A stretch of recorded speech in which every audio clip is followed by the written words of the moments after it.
Hey, what's up, YouTube? Glad you guys were able to make it with us once again. Bro code. For that bro code. Man, bro, how you been, man? Man, I've been good, man. Best by the best. By the best, excuse me. Rarely stressed. Yes. Just out here maintaining. What about yourself, though? Man, likewise, bro.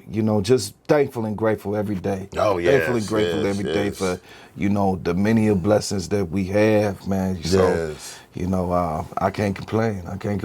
Well, that's good. Most definitely. What we got for the people today? Hey, we got this clip right here. From what y'all seen on the title right there, we gonna leave it at that. We gonna let the clip roll. We gonna get back to you. Surveillance video from the lobby of a Henrietta Microtel on Lehigh Station Road Wednesday shows a woman being ripped from the front desk by her hair and punched while being dragged through the entrance by a woman deputies identify as 27-year-old Shantiana Sims of Rochester. It's at the front doors where the video shows the victim is then picked up off the ground and carried outside by who deputies say is 27-year-old Cordell Brooks of Rochester. Victim was being trafficked or prostituted by the two suspects.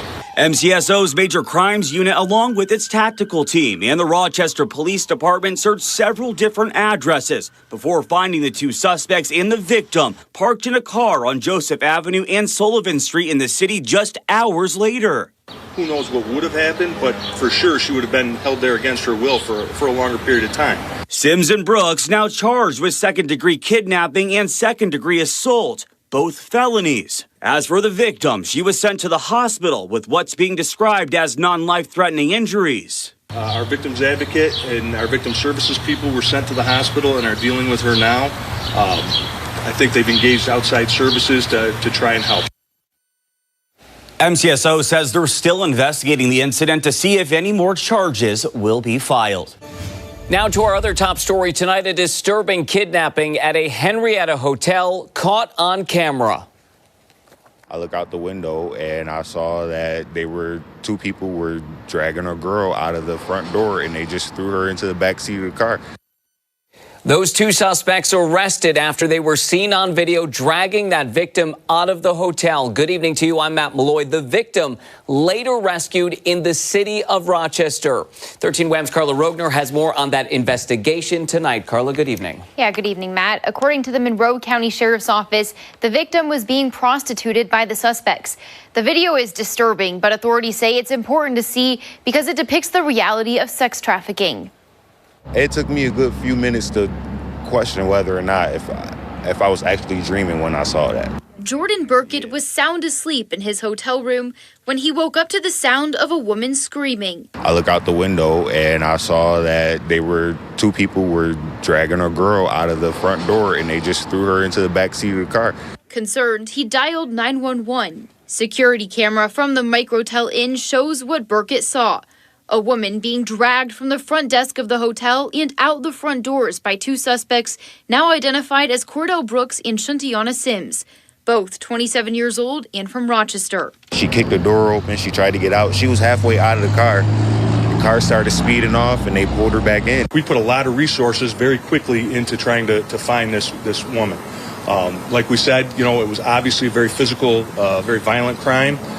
We certainly didn't know what the outcome of that was going to be if we didn't find her in a timely fashion. About 9 hours later, around 3 p.m., authorities arrested the two suspects in a traffic stop on Joseph Avenue and Sullivan Street in the city of Rochester. Deputies say the victim was taken to a hospital with injuries. Oftentimes we talk about prostitution and we say it's a victimless crime, but it really isn't. And this woman was definitely a victim, and ultimately a victim who was in great physical peril due to what was going on. Her life circumstance put her in a place where this is the way she had to survive. This is what sex trafficking is, what abduction is, what kidnapping is. That's that video is it's not a victimless crime in any way. After witnessing the horrifying crime, Burkett was relieved Thursday afternoon to find out the victim was safe. That matters more than anything to me, knowing that she's okay. Because the way they sped off and the way they put her in the back seat.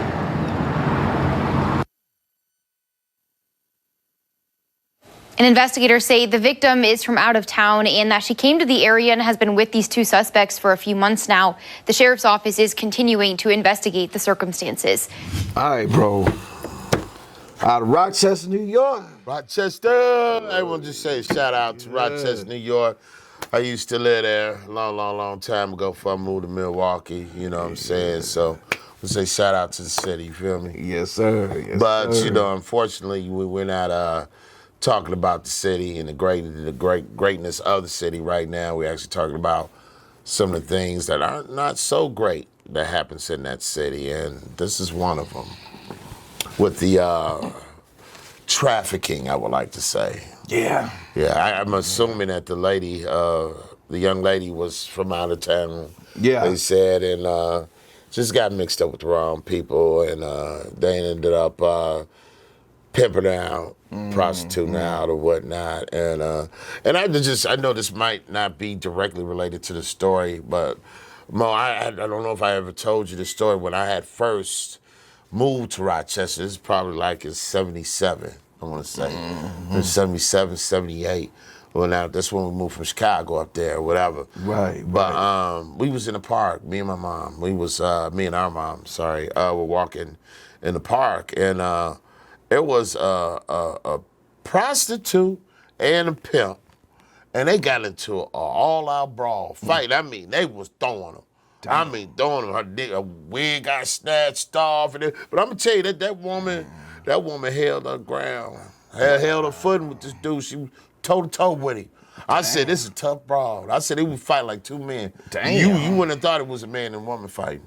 Wow. So I already know Rochester's always had its, you know, his hoes and prostitution thing up there, pimps and all that. And yeah, that's been up there for decades, brother. Yeah, get rough with a woman. Oh yeah, the women up there fight back, you know, like men. Okay. You know what I'm saying? Not saying they don't do it at, you know, in other places, but I knew that was definitely one of the places where it just, it got real up there. You But know what I mean? I see why though, you know what I'm saying? Because if this is how they being treated by their own brothers, you know what I'm saying? Well, Hey, yeah, that's you got to get tough in order to survive. right. When you right. know when you getting beat up every day by a 200-pound man, Damn. you know what I'm saying? You taking them blows, that's gonna eventually go harden you. Right. It's gonna make you tough. It don't kill you, make you stronger. Yeah. You know what I'm saying? And eventually they get used to them blows. They start returning them. Sure enough. For real, you know what I mean? But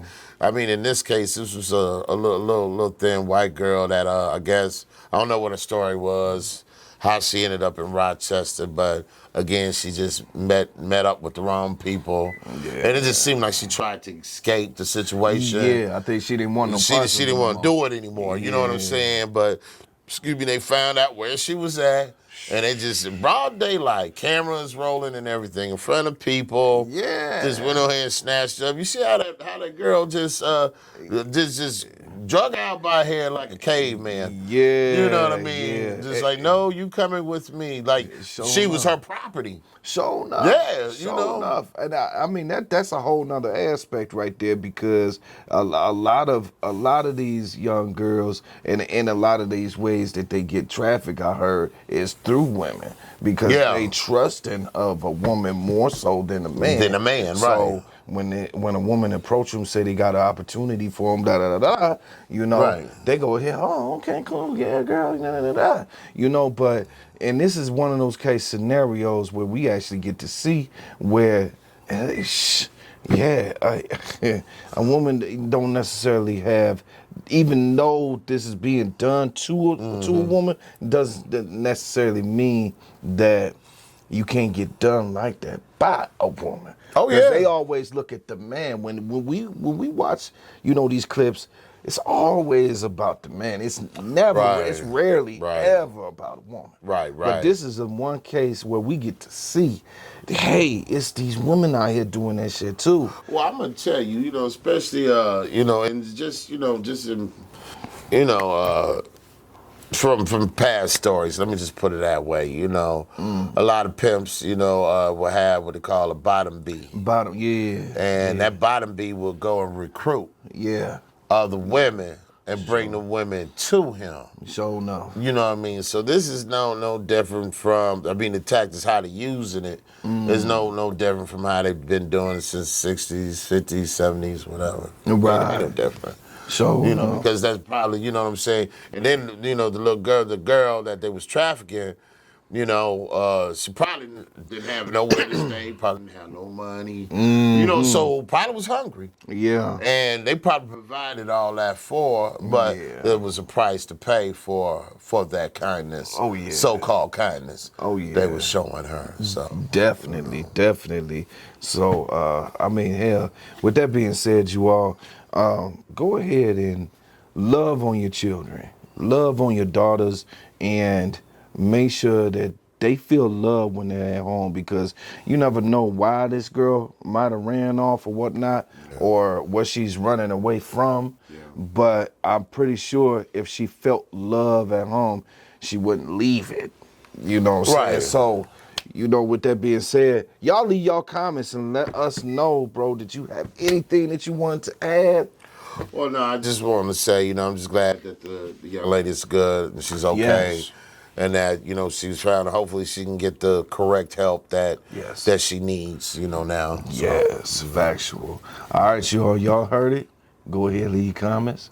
Go ahead, smash those likes. Smash. And until next video, you all. Peace. Peace. A man and a woman indicted on sex trafficking charges in Henrietta were in court today. Investigators say Cordell Brooks and Shuntayana Sims, both 27, were arrested on July 5th following a kidnapping at the Microtel on Lehigh Station Road. Christian Garzone sat through the proceedings today. He joins us now live outside the Hall of Justice with more. Christian.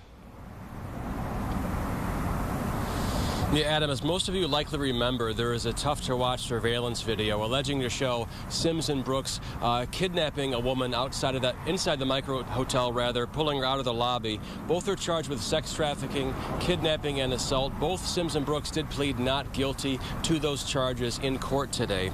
Sims's appearance moved along swiftly. She was in and out of court, but Brooks's lawyer decided to ask for a lower bail. It currently stands at $100,000, along with other high amounts tied to that.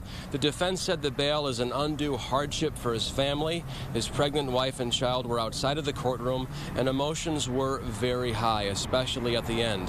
His lawyer asked to release Brooks with ankle monitoring, but the prosecutor said the bail amounts should remain, and the judge agreed, arguing he would be a significant flight risk, adding he has a history of non-appearances for bench warrants. Here is the DA's office on the continuing investigation. They believe there are more victims out there and are asking anyone with information to please come forward.